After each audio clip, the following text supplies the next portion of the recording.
What's going on, guys? It's Bucky and welcome to your ninth Premiere Pro tutorial. And in this tutorial I'm going to be going over one of the most important panels and probably the last main panel tutorial I'm going to do, and that's the tools panel.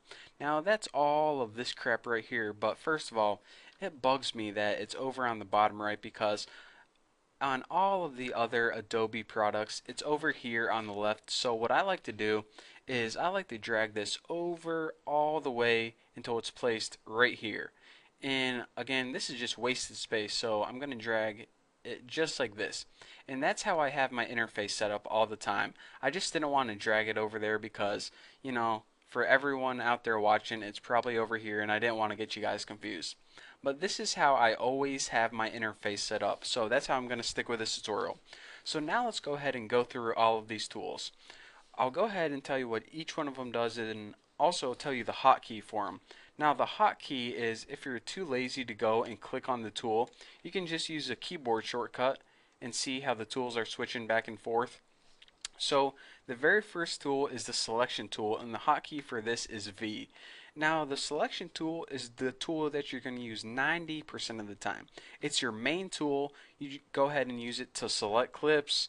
You can go ahead and move clips, and you can go ahead and actually, if you go to the end of a clip, for example, this title is 5 seconds long and you want to make it longer, just go ahead and go to the end of the clip, and then it's going to change into two little arrows with a bracket.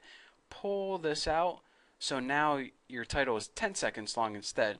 And this works the same with a video clip. Again, you can't make it any longer because, hey, you only filmed for like 11 minutes. You can't say, oh, what would happen if I saw the future? So you can make it shorter by doing that. But again, you can't make it longer than you originally filmed for because, it has no way of knowing what you filmed in the future. So pretty much the selection tool is for selecting clips, moving stuff around, and changing the length. The other tool we have right underneath it is a track select tool, and that's A. Now let me go ahead and show you guys an example of when this would be handy. Whenever you have multiple things on the same track, you can select them individually by using the selection tool, or if you want to select them all at once, you can go ahead and hit the track select tool, and now once you select it, it selects the entire track. So for example, if you had a title, a video, and an ending title, you can just go ahead and hit this real quick, and it's going to select everything on video 1 and also audio 1 since they're linked together. Now a ripple edit tool, and the hotkey for this is B. What this does is here, let me go ahead and demonstrate this. So now we have a title that's about 10 seconds long, and I know you don't know how to cut, but now we have a video that's 10 seconds long. So if we put them side by side, just like this, using the selection tool, we see that, alright, this is 10 seconds long, this is 10 seconds long. Basically, our entire movie is 20 seconds long. So what the ripple edit tool is going to do is if we go ahead and select it or hit B, it's going to change a length of a clip, but the other clips on the track adjust accordingly. So pretty much they don't change any other clips in any other way. So in order to use this, say you wanted to change the length of this title from 10 seconds down to 5 seconds. So go ahead and put your current time indicator at 5 seconds, and now slide this right to 5 seconds, and now check it out. Your title is now 5 seconds long, but the rest of your movie, it doesn't change. So it pretty much changes the duration of one clip or one image, but it leaves everything else the same. However, this next tool under it, the rolling edit tool, is a little bit different.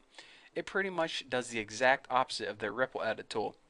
It keeps the total length of your entire movie, but it changes both of these durations. For example, whenever we slid this, it didn't change this one at all? Well, check it out now. Now whenever we slide this, for instance, we want to make this title 15 seconds long, it's going to go ahead and bump that video so it shortens this. So pretty much here's what I'm saying. Whenever you use the ripple edit tool, it doesn't mess with the other clips at all. It doesn't alter 36.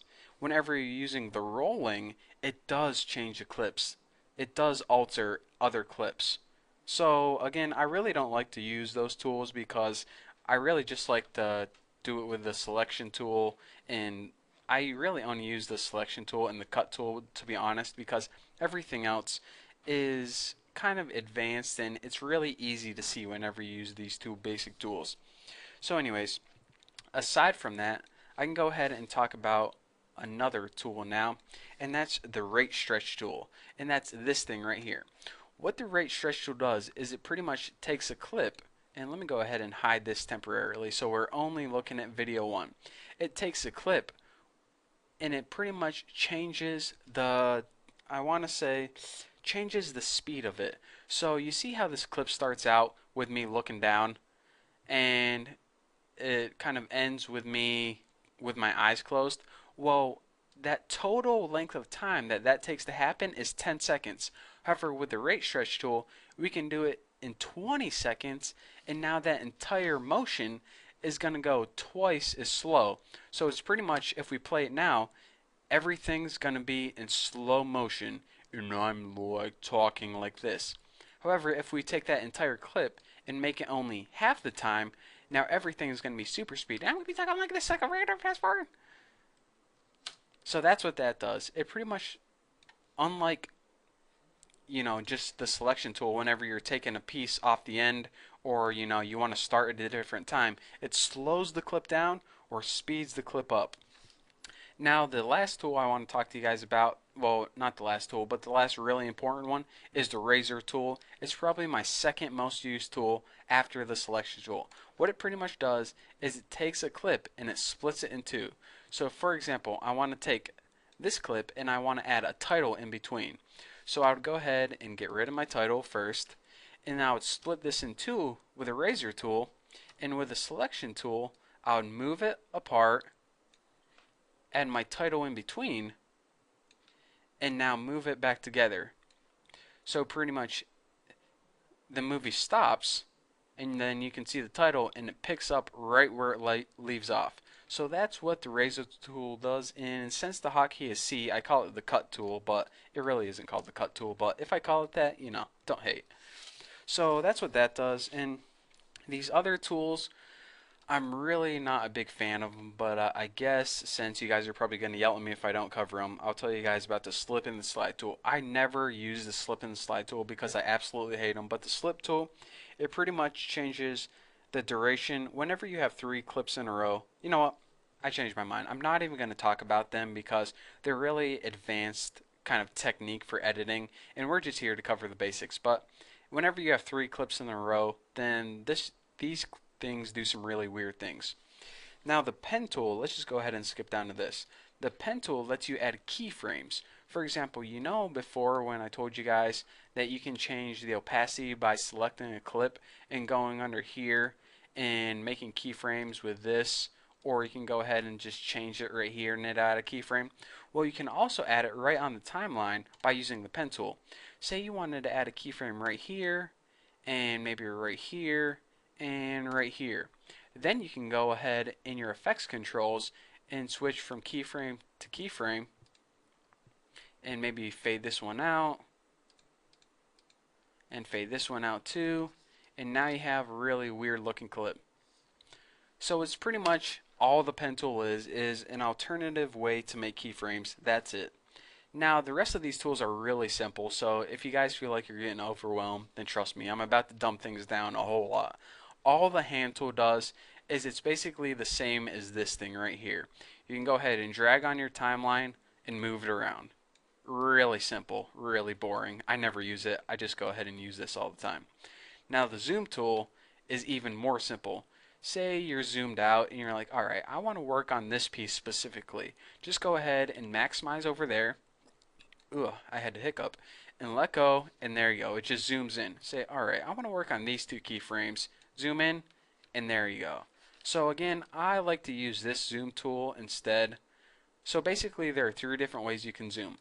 On this thing right here, which I never use because it's annoying, this little bar at the bottom, which I use 100% of the time, or this tool, which I guess if you like using the tools, there you go. So that's basically all I have to cover on the tools. Again, slip and slide are really some weird editing techniques, and you're never really going to use them unless you're like making a full motion picture movie. But for now, we're just covering the basics, so don't really worry about that. So thank you guys for watching this tutorial, and in the next tutorial, I'm probably just going to go over the rest of these panels real quick because yes, they're useful, but we really don't need to concentrate on them as much as, to go over every single thing like we did with the effects controls or the tools. So the rest of the panels are probably just going to take one tutorial, and then we're going to get to the really cool stuff and showing you some really cool tricks. So again, you started out as a noob and hopefully you got a better understanding of Premiere Pro right now. So in the upcoming tutorials, I'm going to take you to an intermediate Premiere Pro user to a total professional. So that's what you have to look forward to. Thank you guys for watching. Don't forget to subscribe, and I'll see you guys then.